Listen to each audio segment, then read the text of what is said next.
Hi, Brendan here with another episode of Coach Gee TV. The election day came, election day went. We're still sitting here in limbo. They're going to go through the painstaking process of verifying that all votes, all legally cast votes, are being legally counted, if you will, and the right person's going to get to the White House who should be there. We're going through some anxiety, we're going through some worry. I'm going to say that same level of stress and anxiety and worry exists for investors, and it's because there's very seldom used a way that investors are able to verify that the returns that their investment advisor or their mutual fund company, the ones they're reporting, are actually true.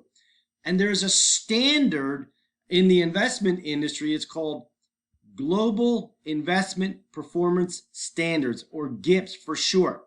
And it was created by the CFA Institute to establish a more uniform standard for reporting returns for financial institutions. So again, like we would like some uniformity or something we could rely on as far as the election is concerned, there is a process within the investment industry to verify that the returns that the investment companies are reporting are actual and are true.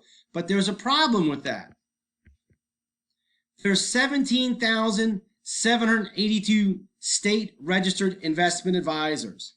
There's another 12,172 federally registered investment advisors out there. So somewhere in the neighborhood of about 30,000 registered investment advisors are out there. And here's one scary thing as far as investors are concerned.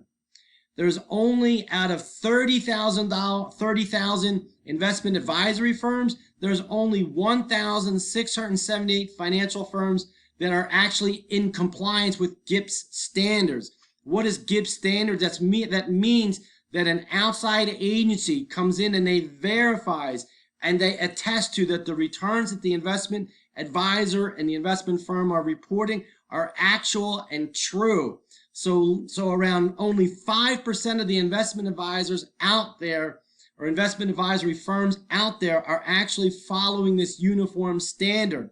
The rest of us are left to wonder whether or not the returns the investment companies are reporting are true and accurate. It's a scary place to be. One of the things the investor can ask for when they get the returns, or they're looking at past performance history, they should ask the investment advisor to show that these have been verified by the GIPS standard. And if they have not, that should tell you something about the integrity of the company you're dealing with.